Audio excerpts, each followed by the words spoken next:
Fala galera, tudo bem? O assunto de hoje por aqui é a final da Libertadores. Afinal de contas, a gente vai ter uma grande decisão 2019, o jogo entre River e Flamengo é bastante aguardado e não tem como ser muito diferente disso, né? Se a gente for olhar para o nível recente das duas equipes, a gente está falando de uma das melhores, teoricamente, tende a ser uma das melhores finais de Libertadores desses últimos anos, até por tudo que dá para extrair das duas equipes, individualmente falando, coletivamente falando, dois trabalhos em estágios diferentes, mas que já atingiram níveis muito altos. Então são times de um padrão, os dois no caso, acima da média do futebol sul-americano, que a gente está acostumado a ver na Libertadores ou nos campeonatos nacionais no continente americano. Então, em cima disso, convido você a se inscrever aqui no canal. Se você ainda não se inscreveu, clica aqui embaixo, ativa aí o sininho também da notificação. Claro, participe, comente, até porque, claro, esse é um tema que gera muita opinião, muito debate, até pelo nível que o Flamengo, por exemplo, atingiu, pelo que foi o jogo entre Flamengo e Grêmio, pelo tamanho da goleada na semifinal, que foi algo surpreendente, mesmo que o Flamengo entrasse como favorito para o segundo jogo, depois do resultado no primeiro e tudo mais. Eu não imaginava uma distância tão grande no placar, embora ache até que o jogo, na avaliação em si, tenha estágios muito diferentes, o confronto, né, como um todo, porque o jogo da ida mostrou um Flamengo muito superior no primeiro tempo, mas não transformou isso em placar. O jogo da volta teve um equilíbrio interessante, ajustes do Grêmio, uma marcação mais encaixada no primeiro tempo, ao mesmo tempo uma certa dificuldade com o número de perdas de bola na saída com o Michel, por exemplo, com erros de passe. A própria origem do gol no primeiro tempo é um passe ruim que deixa o Maicon numa situação complicada, ele é desarmado. Méritos para o Flamengo pela agressividade para pressionar, recuperar, e principalmente méritos para o Flamengo no segundo tempo pela agressividade, a disposição, a postura para continuar pisando no acelerador, e essa é uma característica muito importante, muito marcante do time com o Jorge Jesus. Então o segundo tempo foi avassalador, o final do primeiro tempo já era de superioridade, mas a forma com que o segundo tempo virou um atropelamento, isso foi bastante surpreendente, mesmo que nem tenha sido o jogo de maior volume ofensivo do Flamengo, né? Porque aí é claro, o placar passa a ter um peso muito maior do que todas as outras avaliações, mas se a gente for pensar do ponto de vista de volume ofensivo, talvez o principal momento do Flamengo no confronto tenha sido o primeiro tempo da ida, né? Mas foi no segundo jogo e que os gols saíram, e aí a vantagem veio na segunda etapa também, com os gols, principalmente na bola parada, e aí acho que tem um lado importante de avaliação do Grêmio, porque foi constrangedor até a fragilidade com que o time não conseguiu parar o Flamengo nas situações de bola parada defensiva. Então foi um gol atrás do outro, várias situações, várias bolas cruzadas para a área sem qualquer resistência oferecida. Então isso foi chocante, a forma com que o placar foi se dilatando e o Flamengo foi passando por cima de um ótimo time. Também não acho que seja o caso de entrar naqueles extremos clássicos de tentar achar vilões do outro lado para apontar o dedo e falar que não era tudo isso.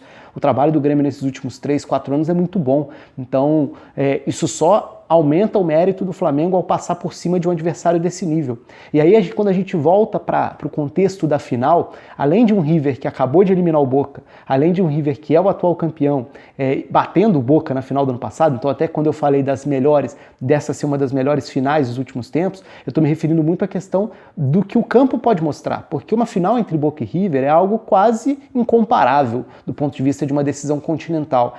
Óbvio que aí, muito mais pela rivalidade, por outros fatores, teve todo o capítulo à parte da questão de dificuldades, problemas, mudar para a Europa, a final em Madrid, mas não é nem por isso, obviamente, que a final era importante, é pelo tamanho da rivalidade de dois grandes times se enfrentando na final.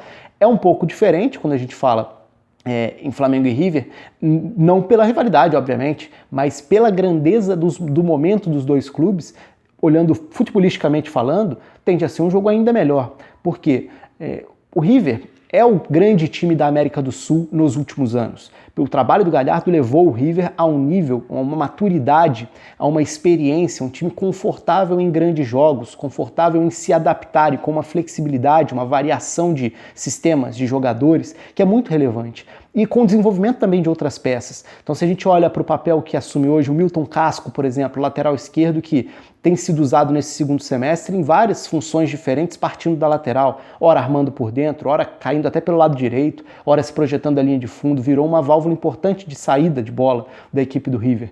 E se a gente for pensar, né, o River do ano passado para cá perdeu, num primeiro momento, o Pity Martinez, que era um meio importante, e perdeu o Quinteiro por lesão o ano quase todo.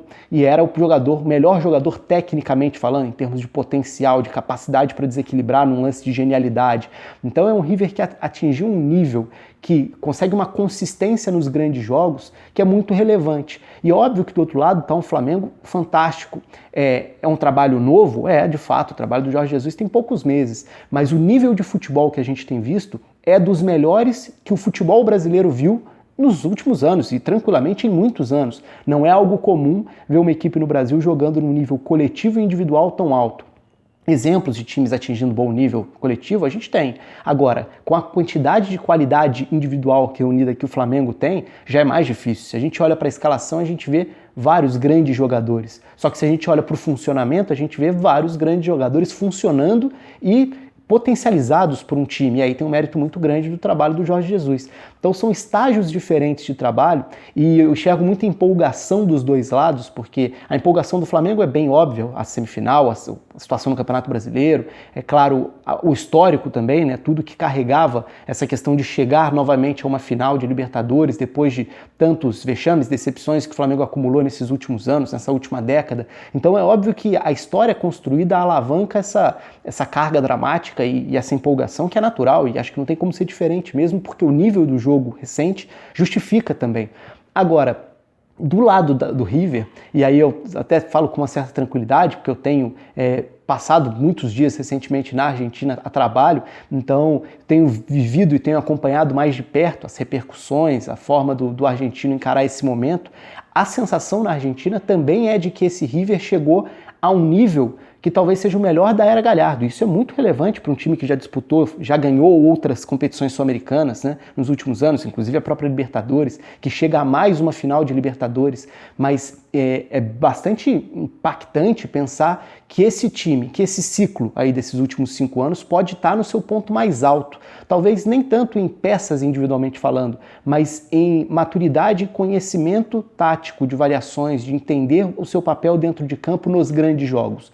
Talvez não tenha a regularidade do Flamengo, talvez não tenha a qualidade individual do Flamengo também, mas a regularidade que o Flamengo mostra no Campeonato Brasileiro, isso o River não mostra dentro de um campeonato argentino. Só que o River mostra nos grandes jogos e geralmente o foco está muito voltado para a competição internacional, que no caso é a Libertadores. Então, a repercussão dos dois lados, a sensação dos dois lados, se a gente pega a repercussão por parte da Argentina, a repercussão por parte do Brasil, a gente vê dois times com aquela sensação de o time a ser batido. Tanto o Flamengo no momento no Brasil, quanto o River no momento na Argentina. Óbvio que isso não torna nenhum dos dois imbatível, invencível, não existe isso. Mas mostra que a gente vai ter, ou reforça que a gente vai ter na decisão, dois times fortíssimos, embalados e confiantes. Cada um à sua maneira, cada um com um jeito, cada um com um repertório, mas tende a ser uma grandíssima final de Libertadores. Um outro ponto interessante, eu até falei no Twitter, isso gerou bastante polêmica, bastante debate. Eu coloquei que achava essa uma das maiores finais dos últimos anos na Libertadores, porque reunia o melhor time dos últimos anos na América do Sul, que é o River, contra o melhor time do Brasil em muitos anos. Aí muita gente não entendeu essa parte, é importante destacar o em muitos anos, porque se fosse o melhor time do Brasil há muitos anos, pareceria que eu estaria falando que o Flamengo é o melhor time dos últimos anos no Brasil. E não é, se a gente pegar o todo, obviamente, tem outros times acima, e o Flamengo teve anos de reconstrução e anos de decepção, inclusive. A questão é, esse time do Flamengo é o melhor futebol do Brasil em muitos anos. Por quê? Nos últimos anos, a gente não viu nenhuma equipe atingir um nível individual e coletivo tão alto quanto o que esse Flamengo tem mostrado a cada semana nesses últimos meses. É pouco? Sim, é pouco tempo, né? Não é um trabalho com a longevidade do trabalho do River, mas é muito relevante o nível que atingiu e a capacidade de imposição que esse time tem mostrado recentemente. Se vai ganhar título ou não, é outra história, aí não dá para prever também. É óbvio que esse reconhecimento, o reconhecimento por esse alto nível, também vai ser validado ou não e vai ser dimensionado na história em função do que o time vai conquistar ou não. A partir do momento em que ganhe os títulos, esse nível apresentado vai passar a ter o título carimbando o nível que foi atingido. E aí deixa de ter toda a desconfiança, de ter muita gente apontando o dedo para falar, mas tudo bem, mas ganhou o quê? Não adianta jogar bem. Que não é por aí, mas a gente sabe que esse tipo de coisa gera esse debate. Então, é óbvio que o próximo estágio para o Flamengo, e naturalmente é esse o estágio, é pensar nos títulos que essa equipe pode conquistar. Tem um Brasileirão bem encaminhado no momento e tem uma final de Libertadores duríssima, que tem tudo para ser um jogaço, porque são dois timaços, são dois times de um nível que o continente sul-americano não se acostumou a ver nesses últimos anos em termos de desempenho.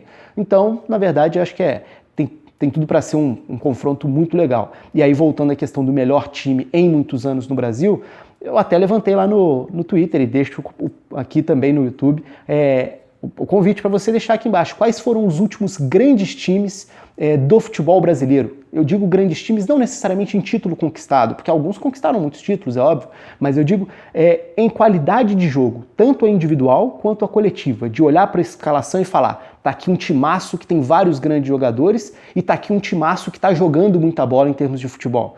Aí acho que tem vários, se a gente for pegar, eu tô falando de em muitos anos que eu digo, acho que tem um ponto aí de ruptura que é importante, porque a virada do século foi muito determinante na diferença entre Brasil e Europa em relação a nível técnico, né? Os times do Brasil no final dos anos 90 eram muito fortes, e aí depois veio uma diferença muito grande e talvez dê pra gente tratar, por exemplo, o Cruzeiro de 2003 é uma referência.